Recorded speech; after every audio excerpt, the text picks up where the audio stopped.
Greetings, everyone. My name is Sean Bland, and I will be the individual that does this interview today.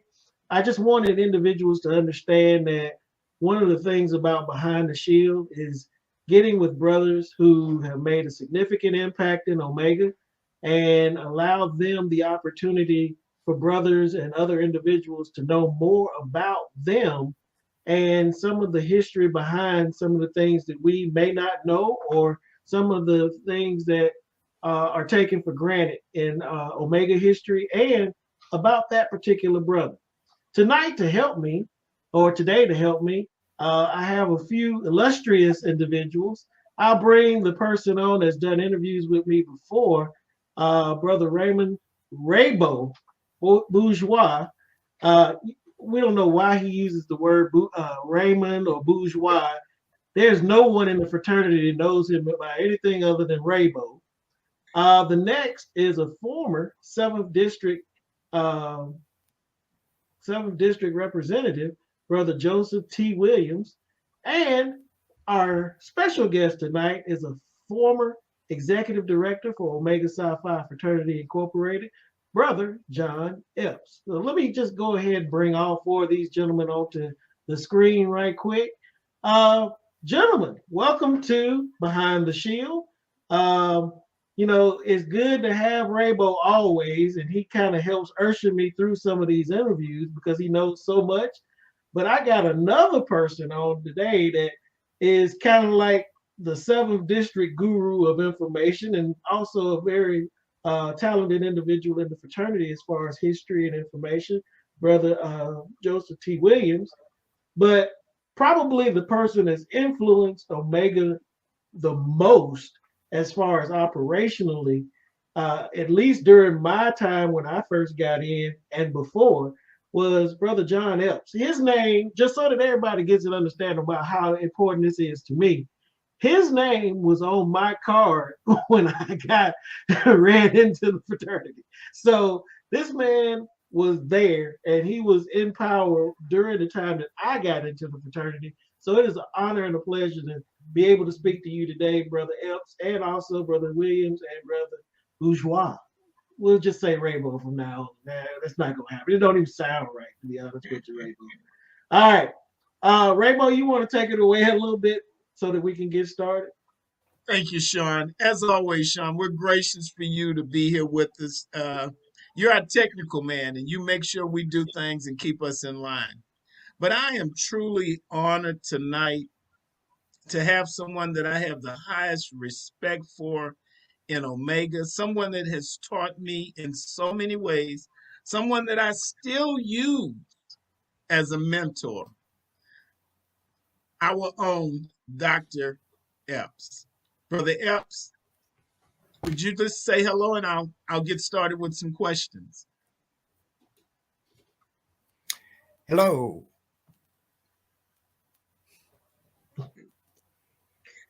Only Okay, well Dr. let's Did you get hear Epps me, could do Raybo? that. I mean, yes, we did. no one else could ever just introduce themselves with such grandeur in that situation. Simplistic, but down to earth is Brother Epps. So just that's how we do Brother, things on this show. Go ahead.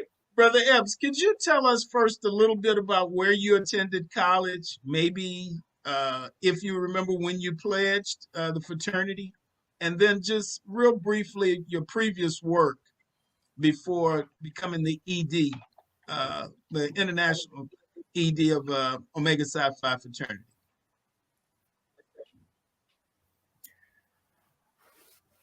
Okay. I was initiated at Southern Illinois University in Carbondale, Illinois. Some of you may have heard of one of our very great basketball players, Walt Clyde Frazier. He lived behind me. I was on the second group of individuals brought into the fraternity at Southern Illinois. At the time, there was no chapter, so the nearest graduate chapter was New Kai chapter, and they were involved in bringing forth the first group, and then my group was the second group. Um, Within my group, uh, I guess I was the honcho, if you will. Uh, and in those days, they called it the captain of the line. And some of the guys that were initiated with me are no longer with us. There are a couple that are still around, and I try to keep up with the group before me and the group after me.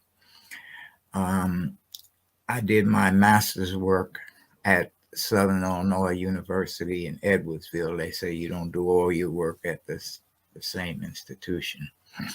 And I did my doctorate at Southern Illinois in Carbondale. So there are two SIU situations that are involved, one in Carbondale and one in Edwardsville. And you may have heard about the Edwardsville group recently having that tornado. So there's a lot of people up there who are trying to get their lives back together.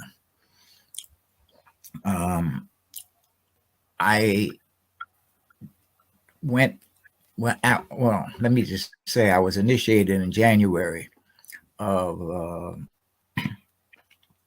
1965. We were supposed to be initiated in December, but there was a snowstorm in Chicago, and the DR couldn't. They didn't fly back in those days, and they didn't want to come that drive. And that was Leo Zinn, the 10th district rep at that point, and he was, of course, a good buddy of Marion Garnett, and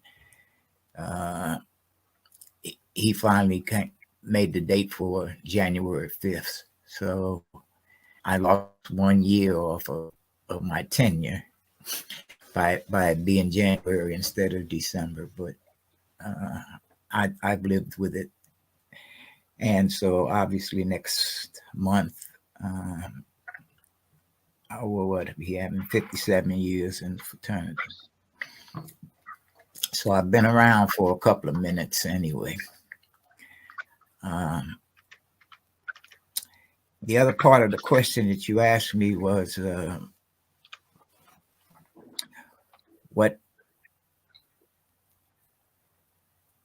what kind of work did I do prior to becoming the executive director? I'll kind of outline a few things. First of all, I was a school teacher in District 189. I taught mathematics and class and science. We were departmentalized, so those were aspects of my work experience from that perspective. I later did some work at Southern Illinois University. Also, I was an assistant professor of medical education at SIU School of Medicine. From there, I went to become a graduate student working on my doctorate. And while I was doing that work, one of my line brothers, as they called it at that time, helped me do some work with studying all the attributes that went along with the control number, and try an issue that brothers weren't getting their oracles or their bulletins because they were class male. So Brother Coulon and I was the administrative assistant. That was informal, but he take a look at why they weren't getting to that. So I penned an article for the bulletin. They don't deliver the bulletin anymore to the brothers, but penned that article and asked them to take a look why they weren't getting their oracles or their bulletins. And then after I wrote the message, I sent it to Sam Shepard, if you will. He asked me to send it to him because he wanted to look at the solution to the issue. We did that, and we found that brothers didn't really know that they had a control/membership number. So we had to clean up a lot. Mike Williams and I, my line brother. And I think I told you one time, Raybo, that it was really an issue for me to have to do that work and be in graduate school at the time, because I was working in the medical school, but I kind of delayed my completion of my own dissertation, because there was a lot of work that had to be done as far as fraternity was concerned. From there, we sent that message out, or Sam Shepard sent it out as the editor of the Omega Bulletin, explaining why brothers weren't receiving that publication. And we had to take a look at the data company, because it was external. The operation was pretty much manual. So Kudon said, get on it, and we got on it. And it was a lot of work. So I affectionately call it my other dissertation. And what was happening was that brothers really didn't know they had their own membership number. Okay, they would get a financial card every year, but it had a different number on it. So that was not their identifier. So the control membership number became the link, and it had a check character. We would send stuff out. We were doing some of that manually. Actually, we did it all manually, and the operation of the headquarters was on a manual basis. And then Willie Wright came in, and he didn't stay very long in the position of executive. A national executive secretary is what it's called. And just so the record is straight, I was the 5th NES, but I was the first executive director of Omega Psi Phi. And that name, came in at a later point. So from that point on, as time passed, I guess I'm second only to H. Carl, who was in the seat for 20-something years. And so that really enjoins me from what I was doing in the private sector, or in the educational arena. And then I went on to Washington. And that, a lot of people don't know that was also the 5th property that the fraternity had, or 4th property. And then the question became, are we outgrowing 2714 Georgia Avenue? And that really, so I'm trying to tie these two pieces together that you had talked to me about, Raybo. And they went from up all the space that was in there. They got a Tyrone Gilmore. I served under 5 Grand Barcelona while in office, and Tyrone saw this property that was in Georgia, and the question would be, we need to move. We really did. We had run out of space. The area was deteriorating, and the property in Georgia would have allowed us to expand all kinds of operations.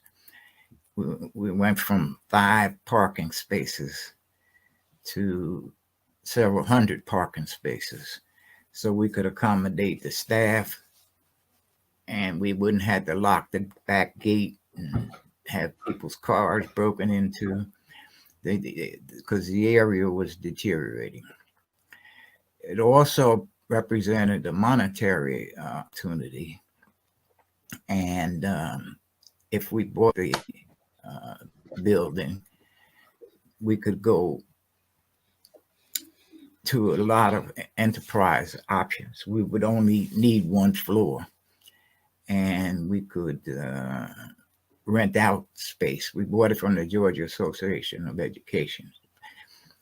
There were a lot of people who were involved in that. There was a committee that headed it there, and Leon Babridge, who was out of the 6th district, sort of headed up the acquisition of the building. We ended up then have to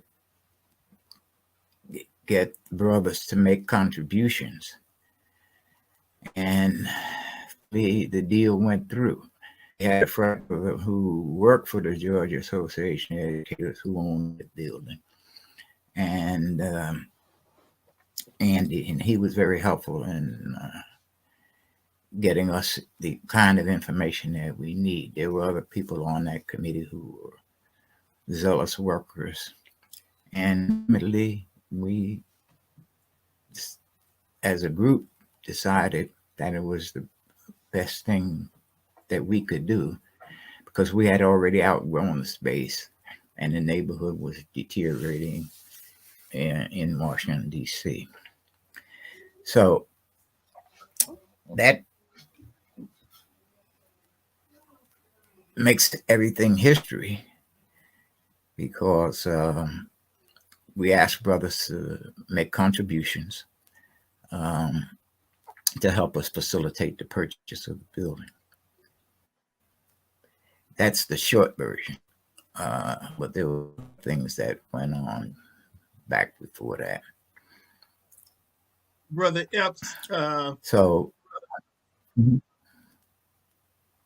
I'm trembling because I've heard the stories, but I'm hearing it directly out of your mouth, and you were involved directly with the process.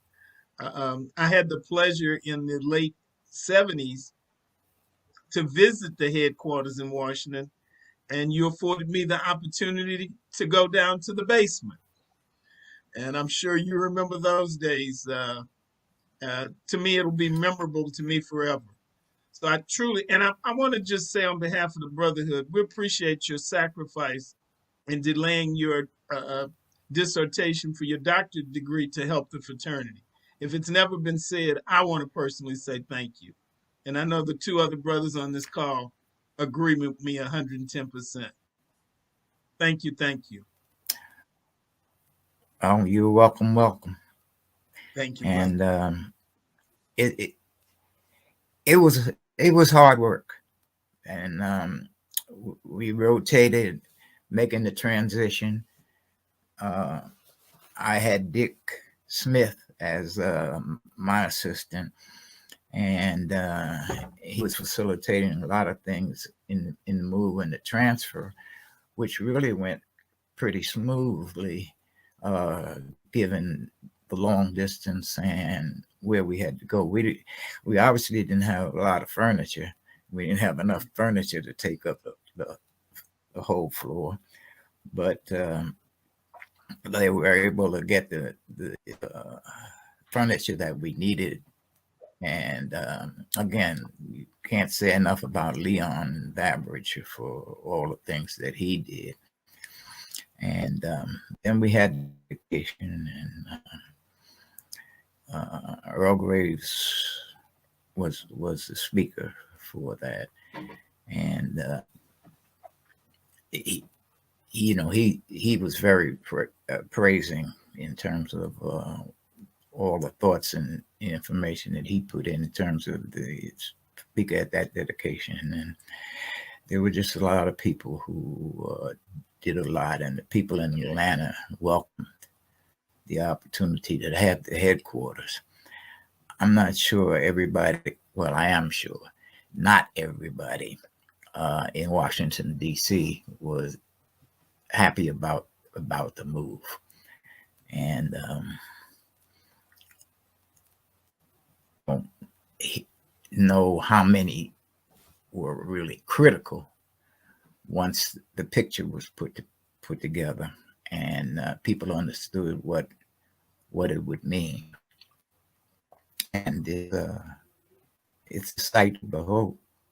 So happy for that. And I spent 14 years, 9 months, and a few days in the position, but not all my time was spent in Georgia. I have a question, So Rolo. I'm hope I No, answered your question. I was gonna ask a quick question. You've done so much as far as pivotal moments in the fraternity. Helping to move the headquarters, helping to do the numbering system for membership. And I'm sure there are countless other things, but what would be that one memorable thing that you're most proud of at this point in time?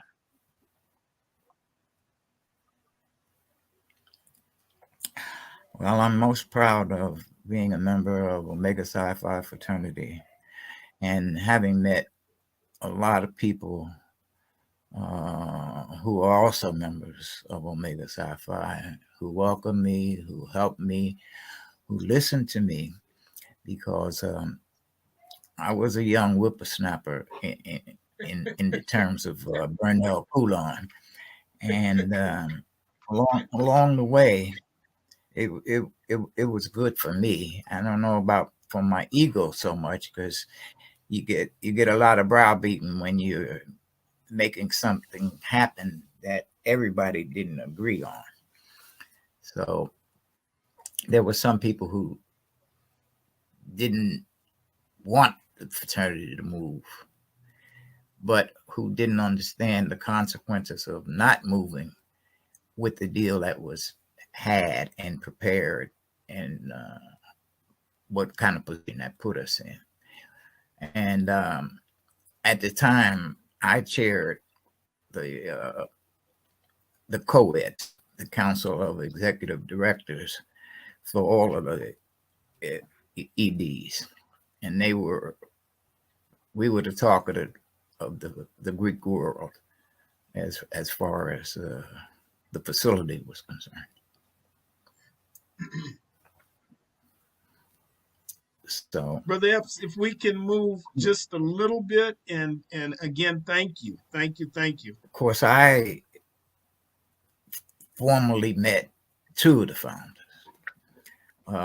and I was in awe then. And as I review things that I know that they did, it took time when I was young, obviously, and they would come to all the conclaves. So it was like every 2 years, if you went to every conclave. Now, we went to the sessions. When the guys that I went with, we were in there. And when the founder spoke, there was something that you were in awe about that and the struggles that they had and did, and all the challenges that they met from Howard University, and how they had the camaraderie, 3 undergrads and an advisor. That's remarkable, particularly back in the early years of the organization. So there was teaching still going on through the conclave, and I'll never forget having met the founders of the organization. I have those letters, copies of the letters. I don't have the original letters that they sent to Jason about what was the order of the principles and what did they mean and how were they positioned and the like. Uh, it won't be an original, but if anybody's interested in getting it, I'll be happy to make copies and get it Yes, distributed. Brother Epps. Yes. Okay, because it helped me in a lot of ways for me to understand what was the top echelon saying and what we as followers needed to know and what were the importance of those principles. So, if you pardon me, I'm going to write it down. Take I'll your write it time. in notes. So, Send. I'm dying to ask this I will question. do that. I'm dying to ask this question because you brought it up in such a way that it begs to be able to ask this at this point in time. So, when you went to these sessions with the founders, typically what was I mean, no going, obviously, we won't go into ritualistic stuff, but what were the topic type of information that they would try to bestow upon the brothers? Well, Omega's not always been calm. And they, from their point of view, always articulated what they meant about things. And that's why Jason was very good in asking the question so that uh, they were undergraduates when they founded the organization. They had resistance for the organization even ever being allowed on the campus. And so their struggle is maybe slightly different from a struggle of today because we're doing more things with more people, with more programs, and that's that's something that has to be dispersed not only in time but in monetary methods in order to move forward a much larger organization. So I'll send it to you, Raybo, if you Thank you. promise me that you distribute it to the group. Most Okay, definitely. Most definitely. Thank you.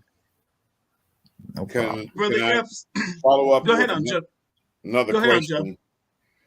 Brother Epps, and this is one that Raybo and the committee has been challenged with of most recent, as it relates to the founders and the vision that they had with reference to the founding of Omega. We try to impart, without getting into too much ritualistic aspects of the statement I'm going to make, uh, about our being a Christian-based organization. And the reason I'm posing this question this way, we have now become, in quotation, an international fraternity. We have chapters, as you know, across the world, the spectrum. And then that opens the door for varied religious beliefs to want to come in. What do you think the founders would say about those persons who would want to disregard, if you will, the Christian based on the Holy Bible as we know it, uh, as the paramount entity of belief in the founding of this fraternity? Well, things evolve. Okay. I think everything that we have in existence now has met a challenge. Okay. From one point to another, um, it, but it was founded within the Christian framework. That doesn't necessarily make people who are not Christians unable for membership. But the ideology of what we propose and what we practice sometimes come head to head. And I think the resolve of that is people of good mind can see visions that others wouldn't see. But I think Brother Marion, and I'm not sure exactly what the article was, but that that was espoused recently. And when I say recent, I mean in the last 5 years or so, where the challenge was made. But a lot of things have come into the organizational practice that were not initially there. And so you have to look at what is it today and what is or what was in the past. But the founding of the organization was like ideals. And at that point, I think anything that would depart from that. It doesn't mean that I mean, even within the framework of what our religious beliefs may be, there are some people who don't practice the same religion. And so if they were Christians and are not Christians now, what made that change in their life? But on an organizational founding, it was clear to me what the ideals were. And that doesn't mean that everything that was ideal came into practice with the same mindset for all persons. And so I think it's an evolution, not a revolution. But they're all not like minds on many issues in this fraternity. And learning it and understanding it and addressing it become powerful tools to sustain it, because there are more challenges coming. And Every day. Sean, Yeah. did you want to add something? At this point, I'm still sitting here trying to get over my awe.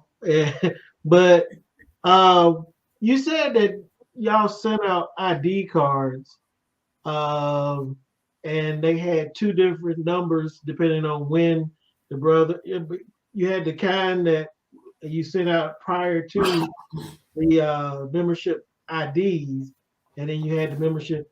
What were those I guess what were those like? I mean, you got these fancy cards now. I think we even have a new design now. What was kind of the design idea back when you were the ED? Well, at first, of course, it was pre-numbered stock.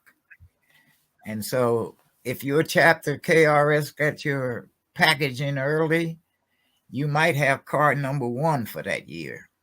Okay. Okay. It wasn't related to let me be clear though this part. Chapters didn't always send the money to the international headquarters right away. They wanted to get a whole lot of people so they could send one big check. Versus the And little. yeah, instead of doing it over and over and over and over and over again. So that's the first thing. But understanding that it was just a card stock, a bunch of cards came in a box. And if you had 20 guys that you sent in money for, then they could consecutive. When they got that check, they took out 20 cards and sent the 20 cards. But that had nothing to do with the identity of the individual. And they were typed in. Okay. Now, what a lot of people didn't understand that the membership number was on a Cardia card. There was a big rotary file cabinet. And if that card fell out, you lost a brother until you remade that card in there. Okay. I've heard that they were index cards and other things of that nature that you kept the information on. And I think this goes even to when you moved to Atlanta, you had brothers that were still on those index cards. And that's how that was the only other link back to your system that you came up with for membership numbers in that situation. Is that correct? Not quite. I don't take credit. I don't take credit for instituting the control membership number. Okay. The brother didn't know it. Okay. And so those were permutations and combinations, and we use the service bureau. Okay.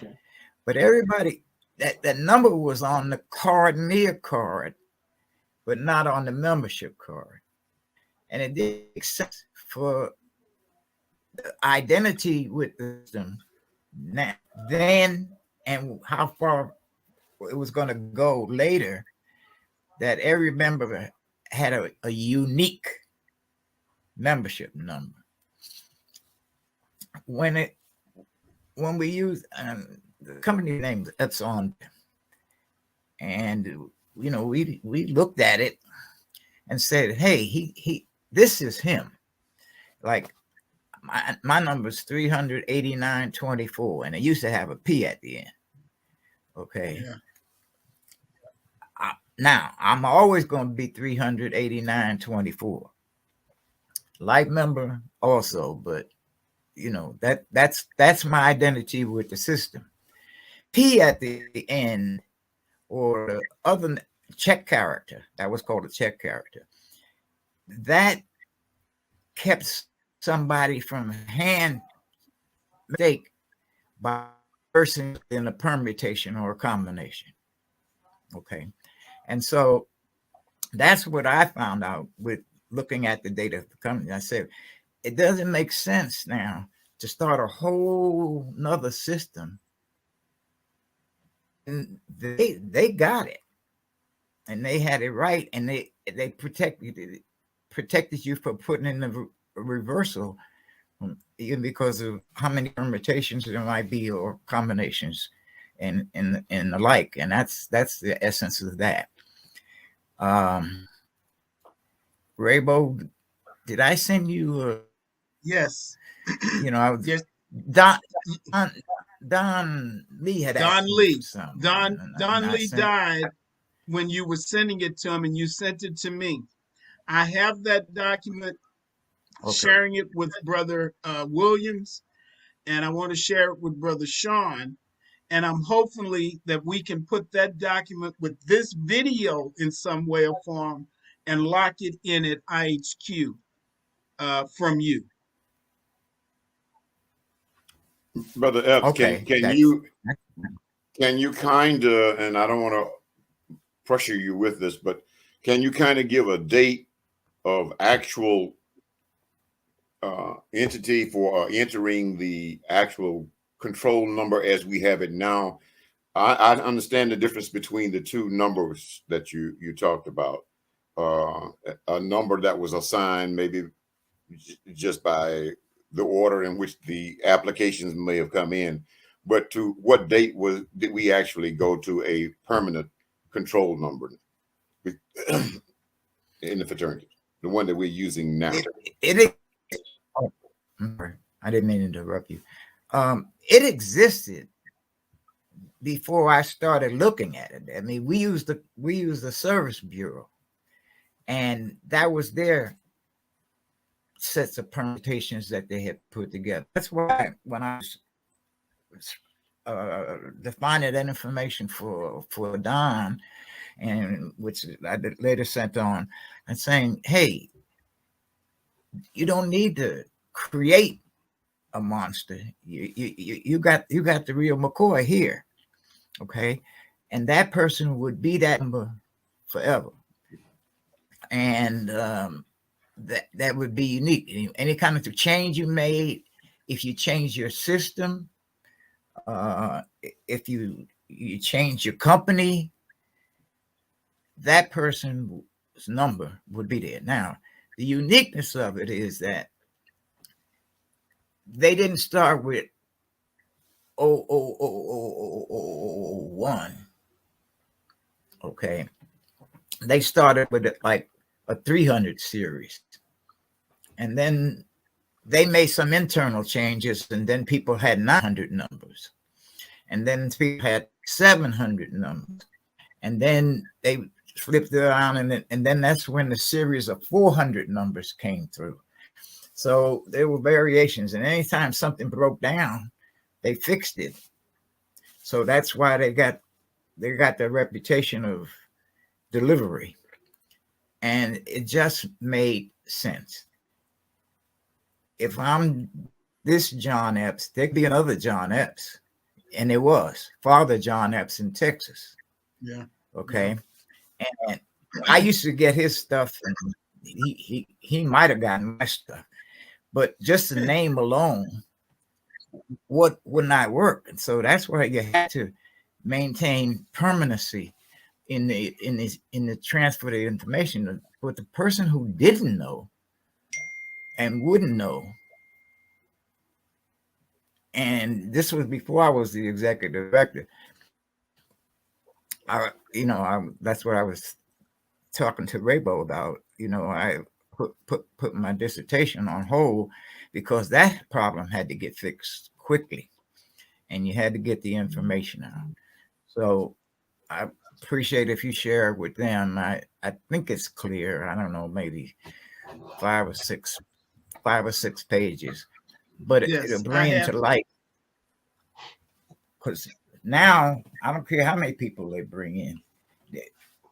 Based on our criteria for admission, we'll never run out of control membership numbers, because we got a whole set of membership numbers that haven't even been, in terms of the series, that have never been implemented. So as long as we're males, we have to have a 2.5 GPA and cater to predominance within the African American community. We got more control numbers than we'll ever need. But now that's who you are. And whatever way you make the adjustments to the system, it's good to go. And so I just felt, and I told Kulon, I said, we got to educate the members, because once they have a number, that's who they are. And even though things were being done manually, and trust me, there was a lot of handwork. Yeah. Processing that makes it a much more simplified situation. So that's what I believe, and I swear by it. You won't have to change your number. And I could used to be able to almost tell if you're 301 number, what part Right. of the alphabet you were. If you're a 302 number, if you're a 900 number, you were in a batch that fell on the floor and they had to go back and fix it and put it in fix it to hear you within the record structure. But I learned a lot doing that, and I'm proud to have had the input in it. I'm proud that Kudon listened to the point where he said, "Make it work."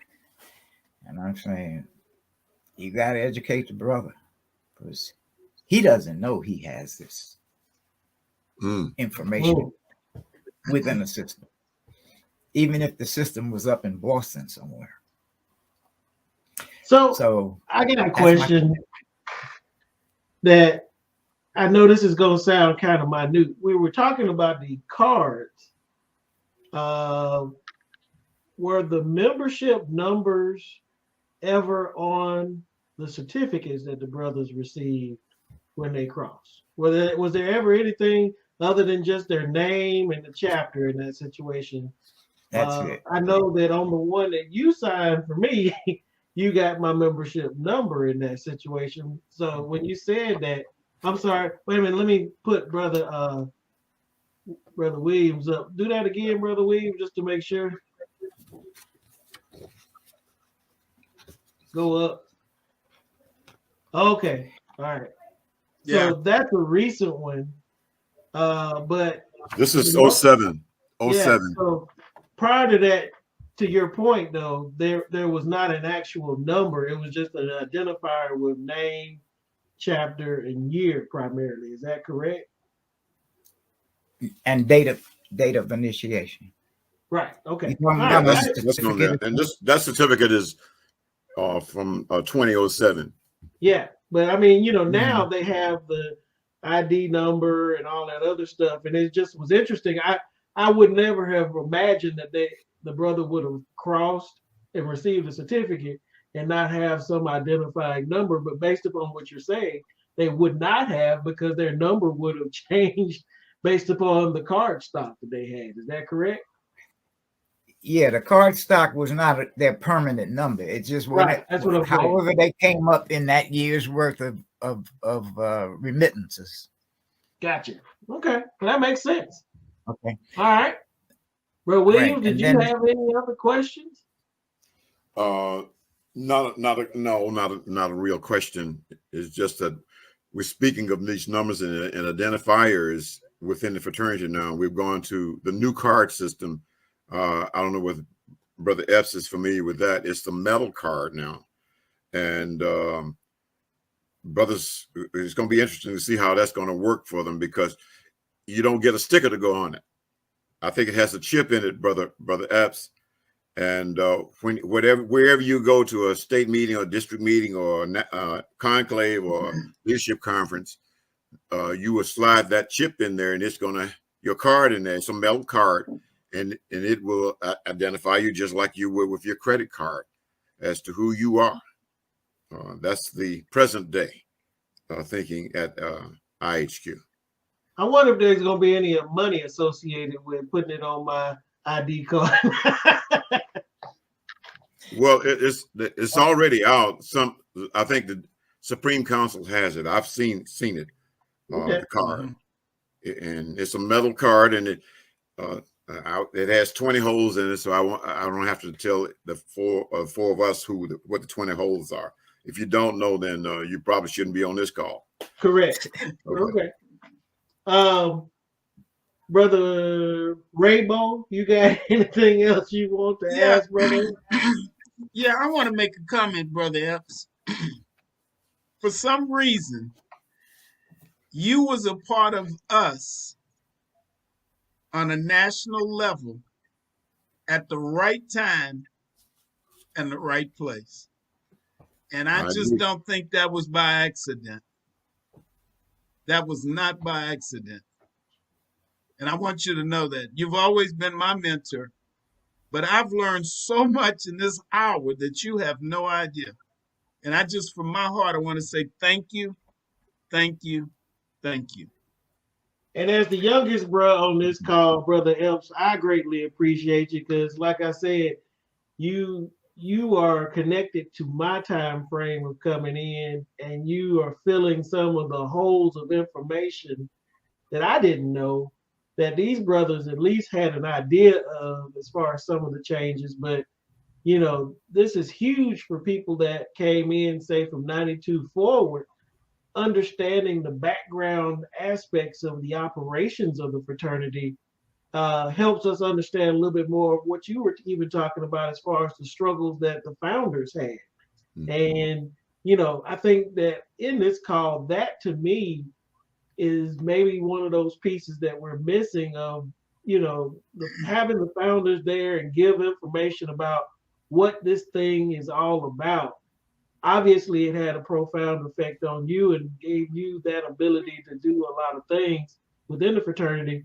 But passing that information along to some of those individuals that are behind you, I think will help clarify why we do what we do as Omega Men. So I appreciate you.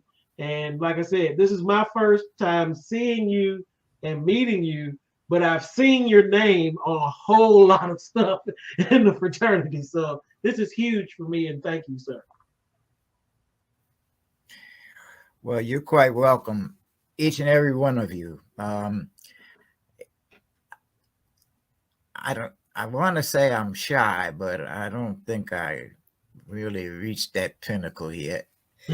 Um, it's an honor enough to be asked to make comments. Um, it's certainly been uh, uh, a pivotal era that I came into the fraternity in, or to which I came into the fraternity, and but just the people I met along the way, and I'm proud. And you could see my little doll up there. Yeah. Can you Yes. Yeah. see it?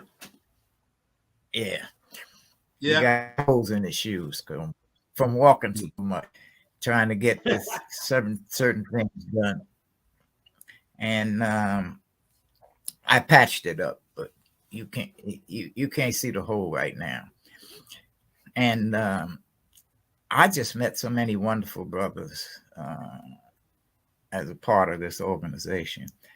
And one day, I'm surprised Ray wrote in comment. I moved my desk over this way so I could be out in the door. I had it behind some items that, and I didn't want to do that again because people thought my whole walls. This is my office. My whole walls are covered with pictures, top, bottom, all the way around. And maybe if I stand up at one point, I show it. Just who's in the room. Wow.